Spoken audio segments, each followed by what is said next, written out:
Poppin' families, the one and only. Your friend, your homie. Juice. We back at it. If you're new to the channel, welcome. It's not your first time, welcome back. So, I will say, mature audience warning. We're getting into some Mr.Ballen tonight. Horrific accident caught on live TV. What this accident is, I have no clue. But he gonna let us know. So yeah, like, comment, subscribe, all that good stuff. Only if you enjoyed the video. Let me know if y'all want me to react to more Mr.Ballen or any other weird, mysterious, crazy stories that you know of and you want to see my reaction to. So now with that all being said, let's get to it. The only way to do this story justice, in my opinion, is to include the graphic video footage. And so we have done that, so viewer discretion is advised. But before we get into today's story, if you're a fan of the strange, dark, and mysterious delivered in story format, then you come to the right place because that's all we do, and we upload once or twice every week. Yes, so sir. if that's of interest to you, please ask the like button to play a very casual game of chess with you, and then proceed to beat them with the Fool's Mate. Also, please subscribe to our channel and turn on all notifications What's that? so you don't miss any of our weekly updates. Talking about chess players. I need to learn how to play chess because chess seems fun and it's a thinking game. I like thinking games.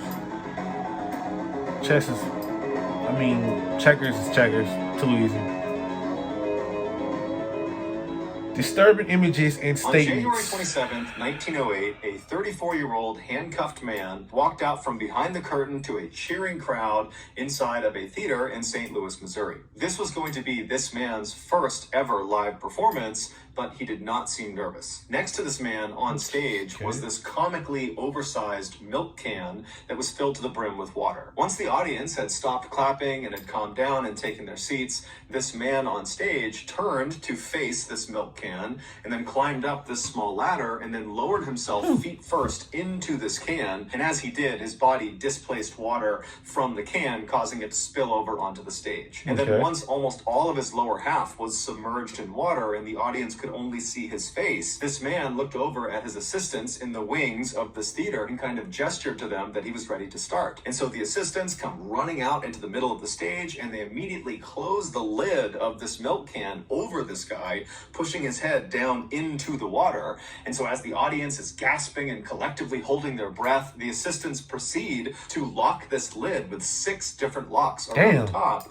And then they wheeled over this cabinet that kind of collapsed around the can, so it was totally out of view of the audience. Now, for this audience, they had never seen anything like this before. And so immediately they all began murmuring and whispering to each other, wondering how this guy is going to survive what he's doing. But 2 minutes after that lid had been sealed, that 34-year-old man emerged from behind the cabinet with his hands open wide, so he wasn't handcuffed, totally unharmed. I've never been to a magic was moved aside, the audience could see the lid of this milk can was still locked. During his lifetime, nobody could ever figure out how the great magician Harry Houdini had escaped that milk. Houdini, These dangerous stunts made Harry extremely famous, and it's why we still know him today, nearly 100 years after his death. But it wasn't just that he was able to successfully perform he a small man? It was his attitude while he performed these stunts that made him so notable. He really just came off as being totally fearless, that he was willing to do just about any stunt. But that wasn't actually true. There was one stunt that Harry was absolutely terrified of. Now, he would eventually work up the courage to attempt this particular stunt, but while he was doing it, he panicked and he had to be rescued by his assistants. And after that, he never tried it again. And for decades, nobody else tried it either. Because, I mean, if Harry Houdini can't perform this stunt, certainly no one else can either. But in 1990, a daring 32-year-old man named Joe Burris decided he would be the person who would finally conquer this infamous stunt. Joe was a small-time children's magician. That's the same name as the Cincinnati. But deep down, he had always believed that someday he would be the next Harry Houdini. In fact, he would actually tell his family that not only would he be the next Harry Houdini, but he would be even better. than Harry Houdini. And so that year, he decided it was finally time to make that dream a reality. And Okay. so he saw performing this infamous stunt as a way to make that happen. So on Halloween night of that year, so October 31st, Joe, adorned in his white tuxedo, along with his 2 young sons and his parents, they arrive at Blackbeard's Family Fun Center, which was an amusement park in Fresno, California. The family hopped out of the white limousine that Joe had arranged to bring them there, and they began walking across the parking lot to this big crowd of people. And when this big crowd of people saw Joe walking towards them, they all began to cheer. Joe's stunt that he was about to perform that night had been very heavily advertised, mostly by Joe, and so it had become this spectacle in Fresno. It was going to be aired live on TV while he was doing it, and it was going to be broadcast on a radio station. So after Joe and his family make it over to this big crowd, Joe walks to the front and he climbs up on this impromptu stage, and he gives this impassioned speech to his audience about how he's going to be the one who takes on this stunt and becomes the next Harry Houdini. And then afterwards, he looks over at his assistants, all these guys that are around him, and he gestures to them that he's ready to begin. And so with all these TV cameras rolling, the assistants walk up to Joe and they begin shackling his wrists, and they put these chains around his body, and then they lifted him up and put him inside of this see-through plastic coffin. And then this coffin was lowered into the 7-foot pre-dug hole that was right nearby. Once Joe gave the signal that he was ready to go, they would fill this hole in, and the stunt that he would perform would be to escape being buried alive. Houdini had attempted this by being buried under 6 feet of dirt, and he had managed to get out of his coffin, but then he just could not get through the dirt and began to panic. And had it not been for his assistants literally reaching into the dirt and pulling him out, Houdini would have died. Joe, apparently, a year earlier, had attempted some sort of practice run of this stunt. It was not the full amount of dirt. It was some smaller amount of dirt, and he had managed to get out. And so he was really confident in himself. And so for this big televised event, he had decided to really up the ante and make sure it was clear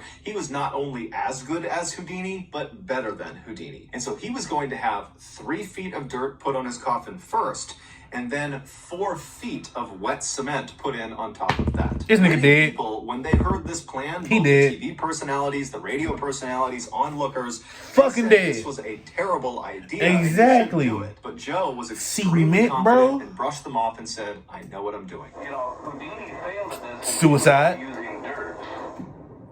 Once Joe was in his coffin at the bottom of this 7-foot hole, he looked up at his assistants standing over the grave waiting for a signal, and he gave it to them and kind of shouted up to them that he was ready. And so his team very excitedly began shoveling dirt into the hole. But after only a couple of minutes, when less than a couple of feet had been put in the hole, they heard Joe yelling out from inside of the coffin.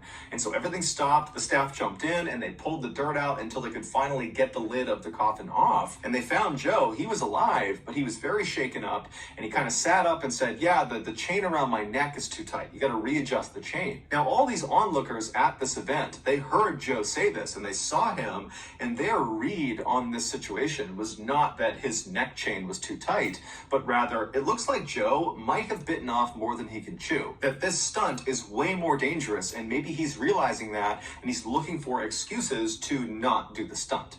And so the onlookers, they didn't try to egg him on to do it anyways. They started feeling apprehension too. And so everybody who was there began telling Joe, "Hey man, get out. Don't do this now. This is a really bad idea. It's not worth it. The chain's too tight. That's a sign. Don't even worry about it. Do it. Don't even worry about it, dog." Joe, after kind of collecting himself, ain't no way, my boy. That he was totally ain't no way. That it was really just the neck chain. That was the only issue. And he demanded his staff put that chain back around his neck after they loosen it up, and then put him back in the coffin and fill it in. Goddamn, so Joe. eventually his staff, taking cues from him, said, "Okay." And they got his neck chain readjusted, and they put him back in the coffin. They chained him back up again. They closed the lid. Put a key in his Once hand or again, something. he gave the signal that he was ready to start. And so a very apprehensive crowd watched as the dirt went back in, and after 3 feet of dirt were in the hole, the cement truck came over and poured 4 feet of wet cement on top of the dirt. They killing a man on live TV. The onlookers, which included Joe's 2 young sons and his parents, they kind of moved in and got right up against this grave and were looking straight down at the top, waiting waiting for Joe to come out again. Oh, that's traumatizing. And as they're filming this hole, all of the cement in the hole suddenly drops about a foot. What had happened was the nearly 15,000 pounds of dirt and wet cement sitting on top of this coffin had finally caused the lid to break. 15,000 pounds? And in an instant, all of the dirt and cement poured into the coffin surrounding Joe completely. He was truly buried alive. Onlookers immediately jumped into action and did their best to try to dig Joe out, but it took them 30 minutes to finally reach him, and when they did, he was already dead. Joe had ironically died on the exact 64th anniversary of Houdini's death. After an investigation, it was determined that Joe had not tested the strength of his plastic coffin against the weight of the wet cement. He'd only tested it against dirt because that was the one he had done the year earlier. He had done it under dirt and it worked. Joe had also not taken into account that cement dries from the bottom up. So even if Joe had managed to get out of the coffin and make his way through the first 3 feet of dirt that was right on top of the coffin, he most likely would have been trapped under the hardened cement layer. You realize that cement starts to harden first at a lower elevation, so it's going to be hard. They told you this? It hardens at the lower part. I thought it started at the top. No, it hardens at the lower part. In fact, I shouldn't even kid. This is very serious. This is no magic. You shouldn't even kid, guy. Doomed mission He from got the start. But because Joe was so confident in himself and his Pride ability is to the do stunt, devil. no one stopped him. He thought Houdini was one of the great escape artists, and he wanted to be better than Houdini. And he was close. So that's going to do it, guys. If you found the secret in today's episode, let us know in the comments section God what it damn, is Joe. and where you found it. So give us the timestamp. And if you're the first to do that, we'll pin you at the top of the comment section. If you got something out of today's episode and you haven't done this already, please ask the like button to... Alright, I'm gonna just pause it right there. Damn, Joe. Like, he said it though, that he had chance upon chance upon chance.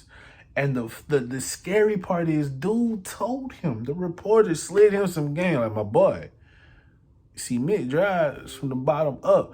And you can see the fear, the shock. Like, nigga, what? I thought it dried from the top down. Like, nah, my boy. I didn't even know that. And then he was like, nah, I kid. Right when he said I kid, this is a very serious matter. That's pride right there. Arrogance. And it cost you your motherfucking life. Rest in peace, though, Joe. Damn, that's tough. That is tough.